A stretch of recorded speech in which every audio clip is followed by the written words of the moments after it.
Ça me fait plaisir de vous retrouver les amis par rapport à la prise de parole de Pablo Longoria hier en conférence de presse. Très heureux de vous retrouver en forme avec ma voix presque plus malade et désormais tournée vers la dernière rencontre de l'année face à Saint-Etienne qu'on analysera demain après-midi les amis. Sonnez la cloche demain après-midi. Rendez-vous pour l'avant-match Saint-Etienne Olympique de Marseille. Bien évidemment, on se retrouvera aussi pour le débrief à chaud, probablement en live. Et oui, dimanche.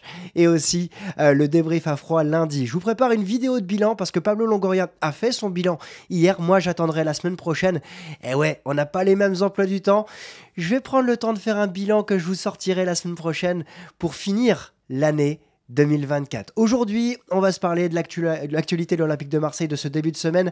On va parler aussi, faire l'analyse de ce qu'a dit Pablo Longoria. 1h15 hier en conférence de presse. C'était l'anniversaire de mon fils. Évidemment, hier, j'ai tout coupé. Et j'ai profité de lui toute la journée et j'ai rattrapé la conf ce matin. On va se parler des ambitions, de l'unité interne qu'il a dégagée, l'arbitrage et les incohérences. On fera peut-être un point sur le visage de Gianluigi Donnarumma aussi, parce que c'est quand même assez particulier ce qui s'est passé hier face à Monaco, du côté du Paris Saint-Germain. Et puis un point sur le mercato avec ce qu'a dit Pablo Longoria sur Paul Pogba. Bon, pas réellement de surprise, beaucoup, je dirais pas de langue de bois, mais de communication autour de ce dossier qui est sensible. Et puis on fera un point sur la suite. On commence tout de suite par justement la revue de presse. Avec ce lundi, on avait la Provence qui a mis en avant l'Olympique de Robbie. Mention bien, 30 points en 15 matchs. Avec le compte qui est bon, même si à domicile, il y a encore des éléments à faire évoluer, avec le jeu qui commence à satisfaire, le jeu sur lequel on commence à prendre de plus en plus de plaisir. Ça fait 15 matchs désormais en Ligue 1, 15 matchs, on commence à sentir quelque chose qui est en train de se dégager de cette équipe. On commence aussi à avoir un 11 type, on l'a vu, puis on commence aussi, sans anticiper le bilan qu'on va mettre en place la semaine prochaine, une remise en question du côté de Roberto De Zerbi. Maintenant, quelles ambitions ? Elle est claire de mon côté, elle a toujours été affirmée depuis le début de la saison. Il n'y a pas eu d'enflammade de mon côté, peut-être chez d'autres médias plus référents, ou qui se disent plus référents en tout cas dans le paysage du football. L'OM doit aller chercher sa qualification directe en Ligue des Champions. Ça passe par une 2e ou une 3e place. Et puis après, on verra où on se situera à quelques journées de la fin. Mais en tout cas, ce qui est agréable, c'est de voir ce classement. Moi, ce que j'aime, c'est que quand on regarde le classement de l'Olympique de Marseille par rapport au top 7, on a une défaite face au Paris Saint-Germain, mais en même temps, le PSG tape tout le monde. Le PSG accélère, le PSG gagne. Voilà.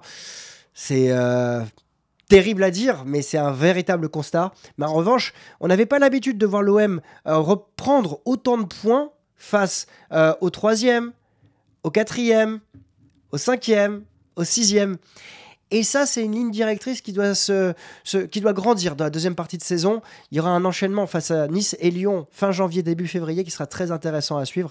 Et puis après, on verra en quelle mesure il faudra aller prendre les points face à Monaco et Lille. En tout cas, c'était l'article de la Provence. Il y a aussi mardi, Quentin Merlin qui a pris le titre « Une claque et ça repart ». Oui, une claque et ça repart. Pourquoi ? Parce que il avait été mis de côté après sa rencontre face à Auxerre. Il est mieux. Il a été buteur, premier but avec l'Olympique de Marseille face à Lille. Est-ce que maintenant il mérite une place en équipe de France, comme j'ai pu le lire dans certains articles ? Voilà, attention, voilà, laissons-le monter en puissance. En tout cas, il fait du bien. Une équipe de l'Olympique de Marseille qui est partie au Danemark aussi, une virée entre amis. Ça a été décidé entre les joueurs. Je trouve ça très bien. Le staff n'était pas présent. Il n'y a pas eu d'écho. Et c'est très bien aussi, je trouve, qu'il y a un jardin secret entre les joueurs pour qu'ils puissent vivre leurs éléments, leurs moments ensemble. Et puis, que ça puisse avoir une cohésion d'équipe et que ça puisse rejaillir dès dimanche face à Saint-Etienne et qui puisse passer de très bonnes fêtes. L'OM d'une polémique à l'autre, voilà. C'est un article à charge évidemment sur l'arbitrage avec plusieurs décisions litigieuses qui ont été mises en avant. On va y revenir évidemment parce que Pablo Longoria en a fait un élément central de sa conférence de presse hier. Conférence de bilan la grand-messe de Pablo Longoria, comme le titre le journal L'Équipe aujourd'hui. Et on va justement rentrer dans le détail. Dans le détail, avec les ambitions d'abord de Pablo Longoria, les ambitions avec le choix de Roberto De Zerbi. Roberto De Zerbi, ah oui, avant quand même de commencer à rentrer dans le détail, moi j'ai aimé la conférence de presse. J'aime ce jeu et cette confrontation qui peut ne pas être un mot négatif, confrontation positive, cet exercice en tout cas où Pablo Longoria se met en avant ou se confronte à la presse et répond à l'ensemble des questions. Déjà, il y a un élément qui est important à préciser, c'est que on sent pas qu'il a tout préparé, c'est écrit, c'est sur un papier, il cherche ses notes, non. C'est naturel. Alors, il a une forte aisance, il parle 6 langues ou 7 langues, hein, comme il l'avait dit auprès de Zach Nani dans son interview. Et il est très à l'aise avec cet exercice. Alors, c'est pas aussi compartimenté que là, ça le présente dans le journal La Provence. C'est naturel aussi, parce que lui, il répond au fur et à mesure aux questions des journalistes. Mais on le sent très à l'aise, affable, volonté aussi de jouer. Et s'il y a une phrase qui m'a marqué dans cette interview, dans cette conférence de presse, c'est cette volonté aussi de montrer que l'OM ne rend pas indifférent et qu'il aime en jouer. Ça provoque des émotions. Cet OM provoque des émotions, suscite des réactions. Et il sait en jouer. Et on dit souvent en communication que peu importe comment on parle de toi, l'important c'est qu'on parle de toi. Alors évidemment, moins on parle de toi en bien, à un moment ça va vriller. Mais là, l'OM fait parler. Et il assume ce statut-là en tant que président de l'OM. Et j'ai aimé ce caractère qu'il a dégagé et évidemment son côté joueur avec la presse aussi qu'il a mis en avant. Joueur et ouvert. Ouvert parce que dans un premier temps, il a parlé justement des ambitions. Les ambitions en Ligue 1 avec le choix de Roberto De Zerbi. C'est un point important. Il a été chercher Roberto De Zerbi et c'est un choix qui s'est avéré payant. Clairement, on en est là. 30 points, 15 matchs, 2 points par match. On l'a dit, je le répète. À la fin de la saison, sur les 5 dernières saisons, si tu fais 2 points par match, tu es qualifié en Ligue des Champions directement. Il n'y a pas de contre-exemple à l'heure actuelle. Alors, est-ce qu'on sera le contre-exemple? Je ne le souhaite pas, évidemment. Le deuxième point qu'il a mis en avant dans cette ambition, c'est que tu dois avoir des moyens financiers importants. Tu dois avoir un actionnaire présent. Alors je sais que certains disent souvent, on prend les exemples de Bordeaux ou de Lyon, qui sont des exemples qui sont plutôt négatifs. Certes, mais on aurait pu être comme Bordeaux, avec l'actionnaire qui a choisi, le repreneur qui a choisi Margareta Louis-Dreyfus. Ici, on a un Franck McCourt qui a été mis en avant par Pablo Longoria, qui a les reins solides, qui a remis au pot, parce que cet OM a un train de vie qui est puissant. Et l'OM se doit de jouer la Ligue des Champions chaque année. C'est ce qui est recherché là. Même si les autres saisons, ça a été délicat, ça n'a pas été forcément le cas tout le temps. Là, on a eu, avec Roberto De Zerbi, avec le recrutement, avec Franck McCourt qui a su remettre au pot aussi, une stabilité économique qui est importante. Et quant à ces 2 premiers éléments, tu dois avoir des résultats. Les résultats sont présents. On va finir les fêtes en étant 2e du classement, en espérant être qualifié pour les 16e de finale de la Coupe de France. Maintenant, il y a une institution qui a été mise en avant aussi. Et ça fait la transition avec la partie unité interne dont on va parler. Mais à la question sur le loft, Pablo Longoria, il a répondu justement que ça a été une de ses meilleures décisions qui a été prise. Parce qu'il a remis l'église au milieu du village. Et certes, on peut imaginer que certains joueurs puissent avoir perdu de la valeur, mais il a réussi à exfiltrer notamment certains joueurs comme Jordan Verretou. Il est en train de faire un exemple de l'institution avec Chancel Mbemba. Je ne discute pas de la partie sportive, parce que Mbemba aurait pu nous apporter, évidemment, on le sait, je l'ai déjà exprimé plusieurs fois. Maintenant, en termes de consensus en interne, Mbemba ne le faisait plus.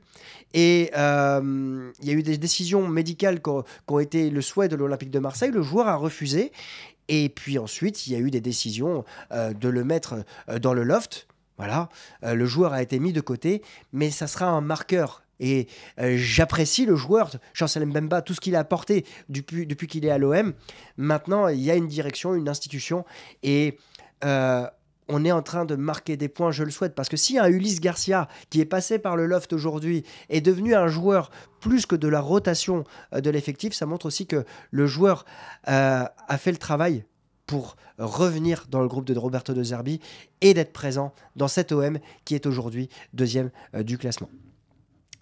Le deuxième point, c'est si on veut des résultats, il faut de l'unité interne. On le sait, ça a été évoqué plusieurs fois du côté des articles de presse, avec notamment la volonté de voir Mehdi Benassia s'intégrer en tant que directeur sportif. C'est pas encore signé, mais c'est l'élément central. On se rappelle, il y a un an, on a eu Pablo Longoria qui a choisi Mehdi Benassia. Mehdi Benassia qui est arrivé en tant que conseiller sportif. La raison pour laquelle il n'a pas signé en tant que directeur sportif, c'est parce il était agent de joueur et que la réglementation juridique française ne lui permettait pas de pouvoir devenir directeur sportif à la suite. Donc il est passé par un contrat de prestataire externe.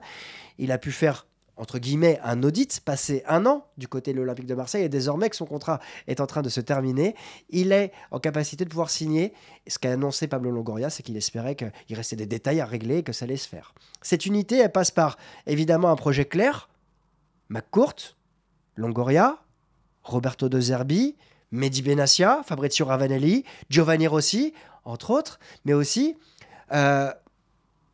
une équipe administrative qui est pointée du doigt régulièrement dans la presse, avec des personnes qui sont amenées à partir, mais également au centre de formation, un Titou Asni qui vient d'arriver, un Marco Otero qui est en train de partir. Moi, je ne veux pas dire que ça me pose problème, parce que je ne vis pas à l'OM, hein, mais ça pose une question. Parce qu'on avait un projet autour du centre de formation, autour de l'effectif, du staff du centre de formation. Il évolue. Il évolue parce que aussi Mehdi Benassia arrive. Et c'est qu'il a estimé qu'il devait évoluer. Ça me pose question parce qu'on a eu des résultats. Maintenant, est-ce qu'on n'est pas à l'étape 2, justement, de centre de formation? On le saura par la suite. Mais régulièrement, quand une personne arrive et qu'il prend la direction d'une entité ou d'un pôle, il a envie de placer aussi les personnes avec qui il est en phase et qui vont amener à grandir le club. Donc, on va suivre ça. Ce que j'ai apprécié dans cette partie unité également, c'est quand il parle du duo, ou en tout cas du conflit Papin-Alizarac, c'est qu'il le dit clairement avec ces mots. Il y a eu des difficultés, mais il y a toujours des tensions dès lors qu'il y a du mouvement, dès lors qu'il y a des évolutions. Et j'aime bien parce que ça diminue naturellement l'écho qu'a pu avoir ces tensions qui sont montées dans la presse locale, hein, avec une interview de Jean-Pierre Papin très rapidement, une réaffectation aussi des missions d'Alizarac. Mais le mot d'ordre qui reste, c'est justement cette unité. Il faut une direction, travailler avec la même méthodologie, et c'est ce qu'est en train d'appliquer Mehdi Benassia, en espérant qu'il devienne rapidement le nouveau directeur sportif de l'Olympique de Marseille, quand bien même il l'est déjà. En tout cas, je le répète souvent, c'est un mot d'ordre aussi dans l'ensemble de mes prises de parole autour de l'Olympique de Marseille. Quand la tête va bien, les jambes vont bien. La tête, c'est la direction, les jambes, ce sont les joueurs. Et à l'heure actuelle, eh bien, la direction semble s'unir pour avoir une même vision, des mêmes ambitions. Et j'ose espérer que sur le terrain, ça va se traduire par des résultats qui nous amèneront l'année prochaine en Ligue des Champions. En tout cas, il y a cette unité. Longoria, Benassia, De Zerbi, Ravanelli sont les personnes mises en avant. Il ne faut pas oublier aussi le rôle de Giovanni Rossi. Et puis, le rôle des équipes administratives, j'imagine, et je l'espère, qui travaillent tous dans le même sens pour faire grandir l'Olympique de Marseille. Le troisième point, évidemment, c'est en Ligue 1, je ne comprends pas l'arbitrage. L'arbitrage. Regardez ces images. On va tout de suite rentrer dans le vif du sujet. On va revenir sur ce qu'on connaît. Évidemment, cette image qui nous a fait mal, plus qu'à Marquinhos, puisque on estime évidemment qu'ici, Amin Harit ne voit pas arriver Marquinhos et que son carton rouge est, on va dire, démesuré par rapport à son geste et le côté involontaire. Mais on nous a dit qu'il ne maîtrisait pas son geste, que évidemment l'intégrité du joueur en face avait été touchée. Bon, c'est le même arbitre qui n'a pas sanctionné de carton jaune Singo hier sur Donnarumma, qui ne maîtrise pas son geste et semble-t-il l'intégrité physique de Gianluigi Donnarumma a été touchée puisque il a vu son visage touché d'agrafe pour justement je sais pas, qu'il soit pas plus blessé. Et en plus, on a un Gianluigi Donnarumma qui est sorti complètement de la rencontre. Je veux bien qu'on me dise que c'est un caractère involontaire. On rappelle, Amin Harit ne voit pas Marquinhos arriver. Marquinhos, qui, on se rappelle, avait levé son maillot pour montrer la blessure, enfin le fait qu'il ait été touché et avait pu continuer la rencontre. Là, on a le visage en sang de Gianluigi Donnarumma et un joueur qui n'est même pas sanctionné d'un deuxième carton jaune. Alors, ce qui est intéressant aussi et curieux, c'est qu'on a un arbitre, François Le Texier. Je ne sais plus si j'ai dit Benoît Bastien tout à l'heure, mais en tout cas François Le Texier, qui n'a pas voulu prendre la parole auprès des micros du diffuseur hier, ce qui est dommage puisque il l'avait fait et il l'avait expliqué avec des arguments très, très, très poussés. Ce qui s'était passé face à l'Olympique de Marseille. En tout cas, il y a une vraie incohérence dans cet arbitrage. La Provence en a parlé, il y a eu des erreurs. On a l'impression à Marseille, sans faire les causettes, c'est pas l'idée ici. On va pas pleurer parce que c'est pas l'idée complète, c'est être juste en fait dans l'arbitrage.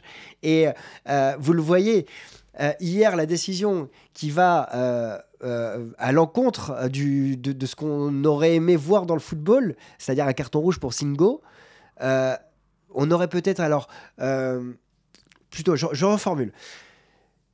Si Singo n'est pas exclu hier, c'est qu'il y a le caractère intentionnel peut-être qui a été pris en compte par l'arbitre. J'aurais aimé que ce soit le cas contre le Paris Saint-Germain avec Amin Harit. Est-ce que ça aurait changé la rencontre? Je ne sais pas. Mais soyons cohérents. Quand Cornelius prend un deuxième carton jaune parce qu'il met 8 secondes à jouer alors qu'il a un joueur devant lui face à Nice, ça veut dire que c'est le carton jaune de Cornelius. La faute de Cornelius d'anti-jeu est plus importante que Singo face à Monaco. Il y a un moment, il faudrait juste une cohérence, une ligne directrice. C'est ce qu'a pointé du doigt hier Pablo Longoria. Et ce que j'ai aimé aussi dans son interview, c'est qu'il a expliqué pourquoi il a choisi Frank Schneider, ex-arbitre international, qui est désormais consultant pour l'Olympique de Marseille. Il montre qu'il veut professionnaliser son discours aussi, et le discours de l'Olympique de Marseille, pour être en accord ou pour être en discussion à la hauteur de ce qu'attendent les arbitres. Frank Schneider est désormais consultant à l'Olympique de Marseille sur les décisions d'arbitrage. Pablo Longoria dit « On ne veut pas avoir de discussion de comptoir ». Et il a raison. Il se professionnalise. Et c'est important de montrer que l'OM veut grandir, veut évoluer par le haut. Ce qui serait intéressant, ce soit que les arbitres soient aussi ouverts à discuter. Pas comme on a vu l'image qui est prise ici avec Roberto De Zerbi qui arrive pour discuter avec Willy Delageau, l'arbitre de Marseille-Lille, et on a ces images de Delageau qui renvoient de manière très autoritaire. Il y a un moment, il faut aussi une discussion. Je suis d'accord aussi que les joueurs sont parfois véhéments, mais la pédagogie doit primer. Voilà. Et une cohérence dans les décisions entre les arbitres. C'est un point important en tout cas, et j'espère que la deuxième partie de saison ira dans ce sens. En tout cas, il n'y a pas de volonté d'être anti-club ici, c'est vraiment de comprendre ce qui se passe auprès des arbitres. Je passe mon avis aussi dans ce qu'a déclaré Pablo Longoria. On va passer à la dernière partie avec Paul Pogba. Ouais, sur Paul Pogba, Paul Pogba et le mercato. Ce que j'ai aimé, voilà, c'est que l'OM aujourd'hui dispose d'une trésorerie. L'OM ne fera pas de folie. Et après, on peut tout interpréter sur ce qu'a dit Pablo Longoria concernant Paul Pogba. Aujourd'hui, on peut se sentir flatté que Paul Pogba rentre dans les discussions évoquées de joueurs qui peuvent jouer à l'Olympique de Marseille. On peut se sentir flatté quand même. C'est quand même dingue. Remettons-nous il y a un peu plus d'un an. Sans faire injure aux joueurs qui ont signé il y a un peu plus d'un an, on franchit une étape sportivement quand on voit des joueurs comme Adrien Rabiot qui signe à l'Olympique de Marseille, comme Mason Greenwood, comme potentiellement demain peut-être Paul Pogba qui peuvent arriver, comme Geronimo Rulli, c'est un champion du monde, même s'il était sur le banc. C'est quand même des joueurs magnifiques. qui peuvent signer à l'Olympique de Marseille. Donc, il y a ce point-là. Paul Pogba, il a répondu dans tous les sens. Voilà, il y a des discussions, mais il n'y en a pas. S'il y a une opportunité, on le fera. Je dois me réunir avec ma direction sportive pour en parler. Bon, voilà. Il va pas nous dire ouais, les gars, c'est avancé, on va le signer, c'est sûr. Et puis, il connaît trop le football pour savoir que le retentissement que ça aurait. Mais il a été intelligent et malin quand il a dit justement, les gars, on parle plus de Paul Pogba que des résultats de l'OM.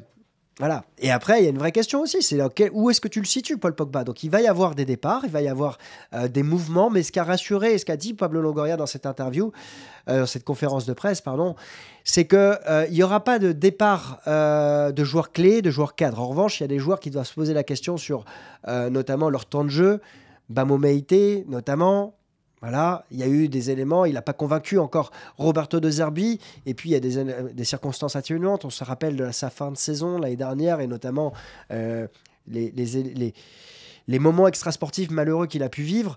On a d'autres joueurs qui peuvent être amenés à partir, Lilian Brassier, on verra comment ça va se passer. En tout cas, ce qui ressort, c'est que l'OM recherche toujours un axial gauche, recherche un latéral droit, recherche potentiellement un milieu, à voir en fonction évidemment des départs, mais l'OM ne fera pas de folie dans un cahier des charges très précis en termes de trésorerie et en termes de dépenses économiques. Donc quand on dit ça, on peut se dire on est ceinture bretelle sur un Paul Pogba.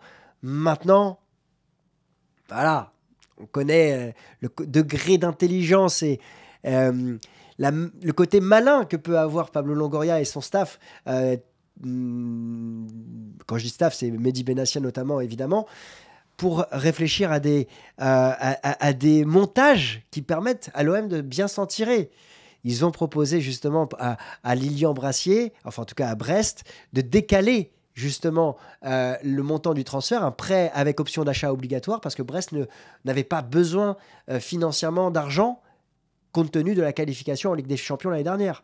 Et l'OM a pu avoir justement ce décalage qui permet à l'OM, si demain l'OM vient à vendre Brassier cet hiver, l'OM encaissera financièrement un produit dans son bilan économique qui se termine au 30 juin et verra sa charge répartie sur plusieurs années de contrat à compter du 1er juillet prochain. Donc économiquement, ça sera un bénéfice pour l'Olympique de Marseille sur Lilian Brassier. Voilà. Mécanisme comptable assez intéressant et intelligent à voir. En tout cas, sur ce dossier-là, on sera attentif et on en parlera évidemment dès la rentrée parce que je pense qu'il y aura des bruits. Ça, c'est moi qui le dis, j'ai pas d'infos. Et l'OM, en tout cas, va se positionner, j'imagine, sur un dossier de la sorte. L'OM qui regarde également Tyler Dibling, il serait intéressé, c'est ce qu'annonce la presse anglaise, repris par les différents comptes sur Twitter. Pardon, Graham Bailey.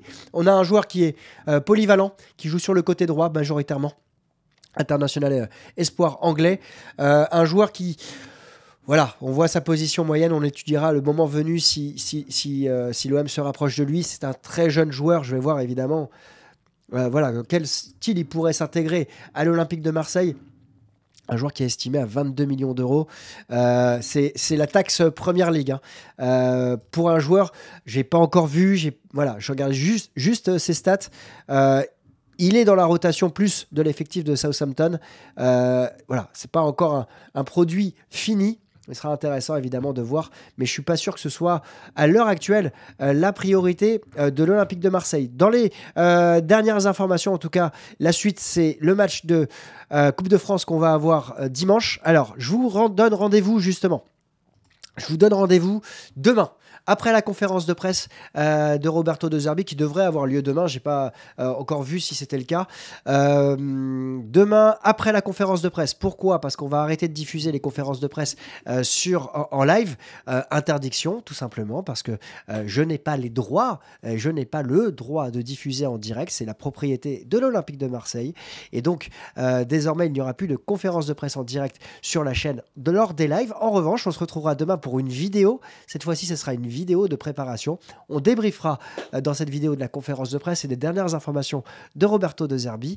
Et je vous retrouverai dimanche à l'issue de la rencontre face à Saint-Etienne pour un live débrief. Celui-là, il sera en live pour vous partager, je l'espère, la qualification de l'Olympique de Marseille pour les 16e de finale. Et on se retrouvera lundi pour une vidéo bilan ou pour une vidéo à froid. On verra en fonction de la rencontre de dimanche.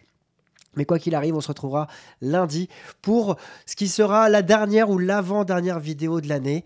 Parce que ça sera ensuite les congés. Il sera temps de se reposer pour reprendre l'activité à partir du 2 janvier prochain. En tout cas, je vous souhaite à tous une excellente journée. Très heureux d'avoir repris la parole avec vous. On va essayer de remonter en forme encore. Et puis, on se retrouve demain pour l'avant-match AS Saint-Etienne, Olympique de Marseille en Coupe de France, en espérant évidemment la qualification pour ce dernier match de la saison. Merci d'avance pour vos likes, partages et commentaires, et je vous dis à demain. Allez l'OM les amis, ciao!